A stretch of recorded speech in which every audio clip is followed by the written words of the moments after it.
hoje a gente vai dar início a um novo bloco, né?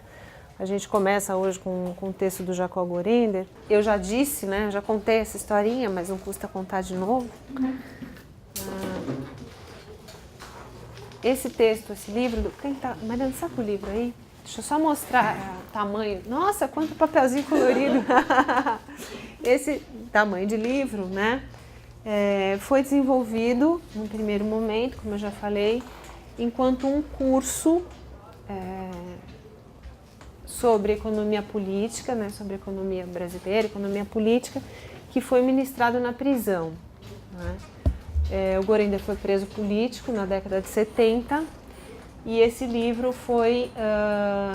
Estou vendo você com o texto do Zdanov, né? Esse livro foi então desenvolvido enquanto curso de economia política que o Gorender foi dando para os demais presos dentro do presídio Tiradentes, né? Na ditadura militar. Eu já contei também para vocês, né, que o professor Benjamin foi um dos companheiros de cela do Gorender e ouviu esse curso muito antes de ler o livro, né? Para vocês verem o nível da coisa, né? Imagine o que era, né? Cursos de literatura, disso, daquilo, outro lá dentro da prisão. Isso também aconteceu em outros momentos, né? Quem leu Memórias do Cárcere do Graciliano sabe que esse tipo de coisa era uma coisa comum entre presos políticos, né? As pessoas davam cursos para grupos dentro da prisão, etc. Faziam trabalhos coletivos, tinham suas atribuições. E depois que então eles foram libertados, porque eles foram, né, ainda bem libertados, ao contrário de outros que não foram, né, que não saíram de lá. Então isso foi publicado em livro, até como conta o professor Benjamin, até como um esforço para financeiro mesmo, né, como recurso mesmo para esses profissionais, professores em geral. Tinham acabado de sair da prisão, não tinham trabalho, etc. Então um dos presos, né, que tornou-se depois um dos editores da Ática, resolveu fazer uma coleção em que foram publicados alguns cursos que foram ministrados dentro da prisão, entre eles o livro do Gorender, né? O professor Benjamin diz brinca, né, que o Gorender era um dos poucos judeus que ele já viu que não tinham dinheiro nenhum, que morreram pobres, né? Então um pouco essa coisa eu diria que há controvérsias, eu conheço alguns, né? Principalmente os mais voltados às atividades intelectuais, né, no Brasil. Mas eu acho assim que foi também uma tentativa realmente de arrumar dinheiro e trabalho para esses intelectuais que ficaram tanto tempo longe do mercado nesse momento, né? Antes de continuar, eu quero só, que me lembrei, queria deixar uma referência para vocês sobre a questão do cinema, antes que eu me esqueça de vez, já me esqueci na hora. Tem um livro que a gente costuma adotar, de uma grande amiga minha, professora lá em Lisboa, com quem eu estive agora, que é a Maria do Rosário.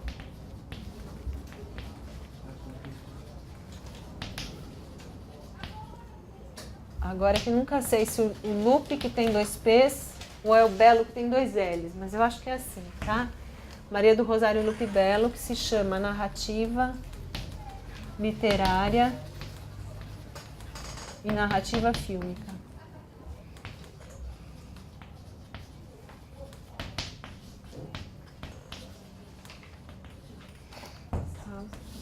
É a tese de doutoramento da professora Maria do Rosário, em que ela tem 2 longos capítulos a respeito das especificidades digamos assim, da linguagem do cinema, da narrativa cinematográfica diferente à narrativa literária, e também discute, faz todo um apanhado, como é uma tese de doutorado, né, sobre as teorias da adaptação. Então, se vocês quiserem saber um pouco mais a esse respeito, esse é o livro que a gente costuma indicar sobre, principalmente, a problemática da adaptação. Ela faz uma discussão mais fundamentada, então é bem bacana para quem quiser aprofundar essas reflexões mesmo, né? Bom, voltando ao Gorender, então. Então, esse livro, que foi uma obra de prisão, como Memórias do Cárcere também foi, não é? Na minha opinião, ele é um dos livros mais emblemáticos, mais inovadores em termos do pensamento econômico político no Brasil.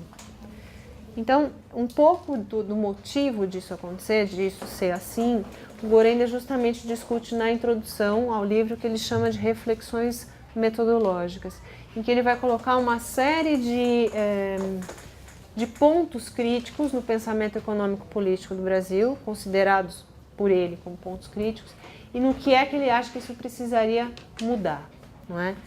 Eu costumo dizer sempre que o Gorender, em sendo absolutamente um comunista heterodoxo, agora prestem atenção na sutileza da coisa, em sendo um comunista heterodoxo, ele é um marxista radical, tá?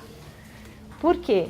Porque existe uma diferença entre as apropriações que foram sendo feitas ao longo do século XX, principalmente, da teoria marxista pelo comunismo, pelo Partido Comunista. Existe uma diferença entre as apropriações que foram feitas no marxismo pelo Partido Comunista, estou repetindo, ao longo do século XX, e o marxismo teórico do Marx, no século XIX, não é? Principalmente porque elas foram sendo apropriações de cunho, vamos dizer assim, aplicável, aplicativo, prático, não é?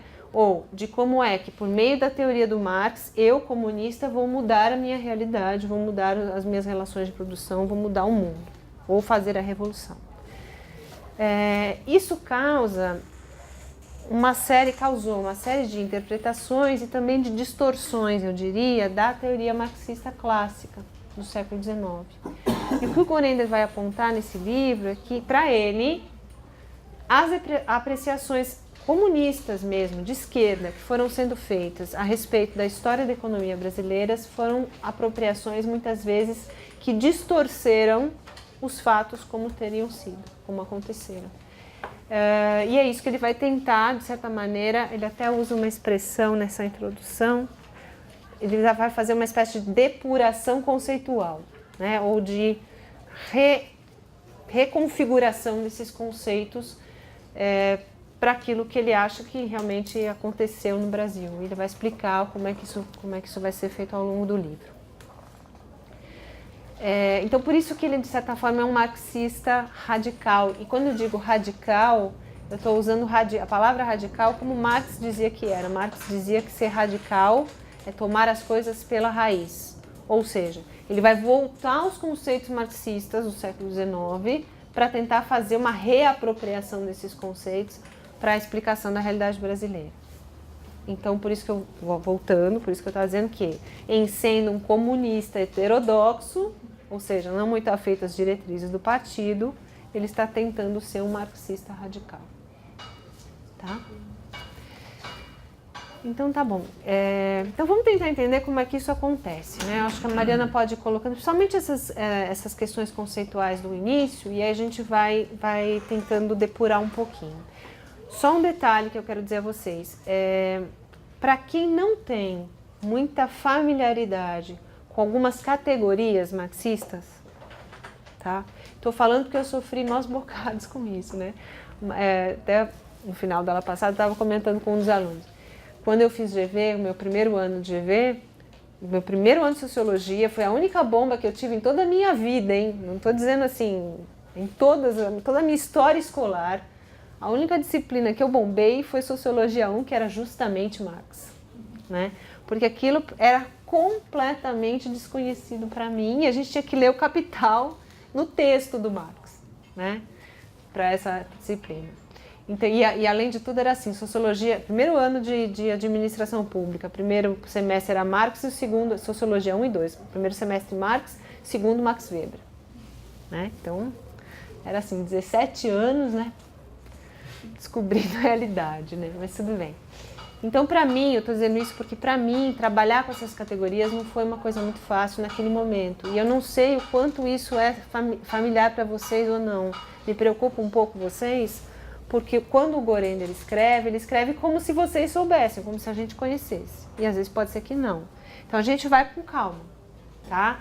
Esse texto do Gorender, ele era muito mais simples do ponto de vista da linguagem do que o texto do Faoro, Ele não é rebuscado, aquelas coisas todas, mas conceitualmente ele é um pouco mais denso, porque ele trabalha com essas categorias marxistas, tá? Então, se não entenderem alguma coisa, vão parando. Não quero que vocês bombem também quanto o Gorender. Não vai acontecer, tá? Mas, assim, é importante que isso fique bem claro para vocês, principalmente as categorias de base. O resto, aos poucos, vocês vão se familiarizando, tá bom? Então, vamos lá, Mariana, vamos lá. O que você me conta? Começa essa introdução da perspectiva metodológica falando alguns aspectos fundamentais sobre a própria interpretação histórica do Brasil, sobre a tradição de interpretação histórica do Brasil. Então ele fala que, a partir da abolição, começou a entrar um prisma um pouco mais sociológico, ao que antes era tido só como cronológico, né? A história como fato atrás de fato. Porque ficou essa ideia de que o país, após a abolição, tinha uma história a ser contada, a ser interpretada.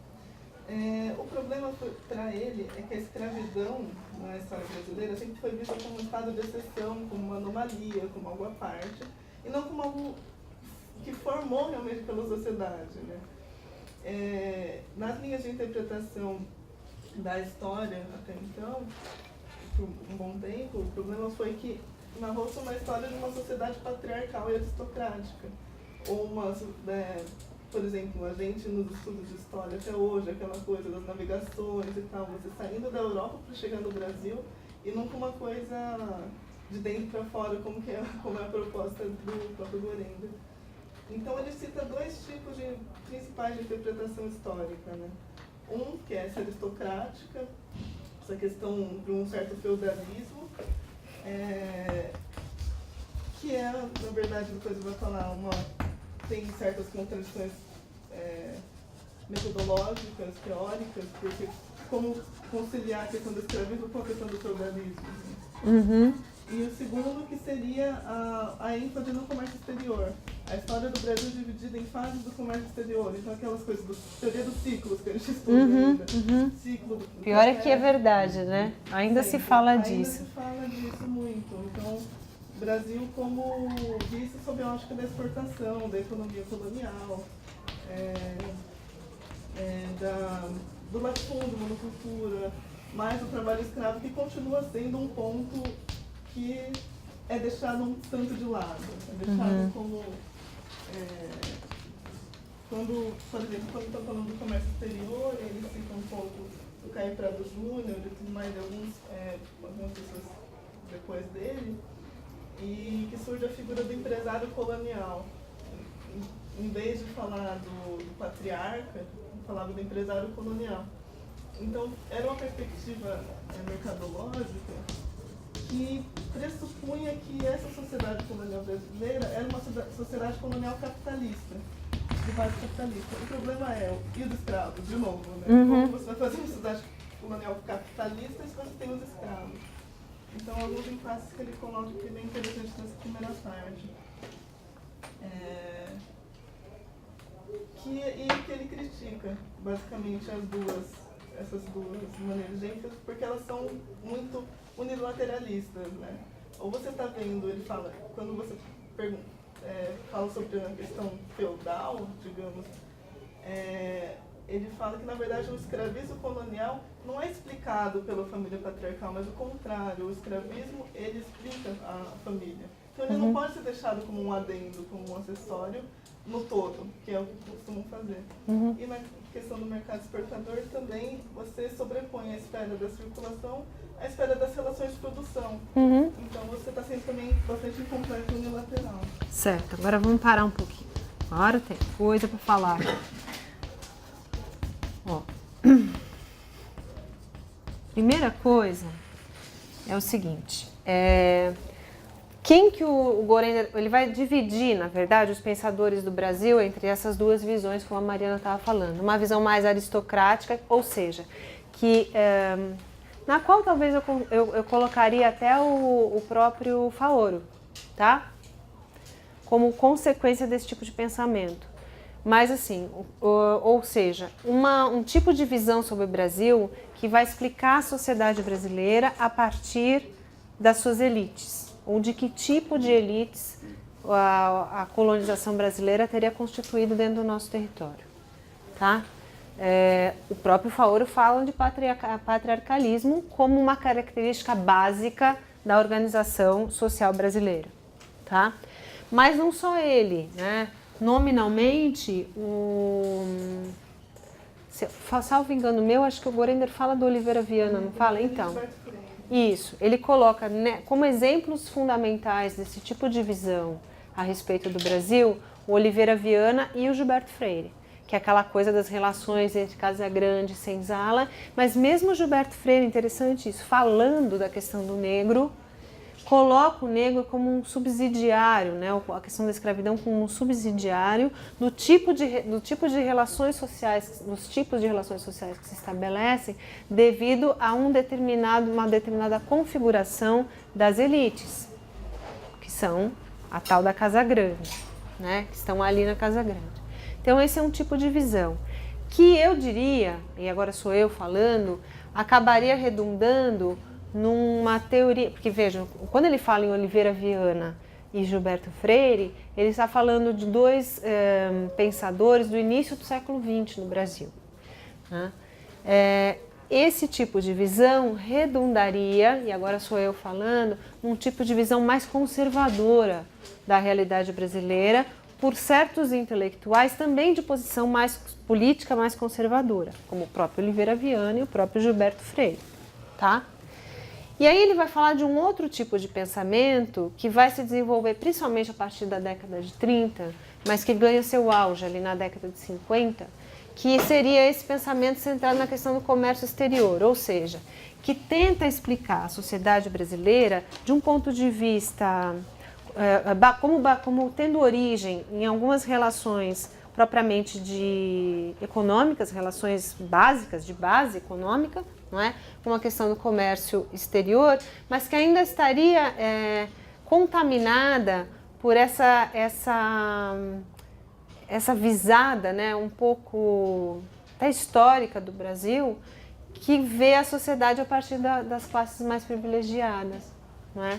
Daí essa figura do empresário colonial, que cita o Gorender, e que é especificamente da obra do Caio Prado Júnior, mas que vai ganhar adeptos, né, e vai ganhar outras visadas em intelectuais de esquerda dessa época, década de 50 principalmente. E nesse conjunto a gente pode colocar vários nomes de peso, como o próprio Caio Prado Júnior, como o Celso Furtado, como o Nelson Werneck Sodré e outros intelectuais que, na sua maioria, eram militantes do Partido Comunista, que tentaram mudar esse tipo de visão teórica, conceitual, mais aristocrática mesmo a respeito do Brasil, mas que ainda não conseguiram, na visão do Gorender, não conseguiram sair completamente, né, explicar completamente a realidade brasileira com base, então, nas tais relações de produção. Tá? Por que eu coloquei relações de produção em letras garrafais aqui? Porque relações de produção é uma das categorias marxistas com as quais o Gorender vai trabalhar.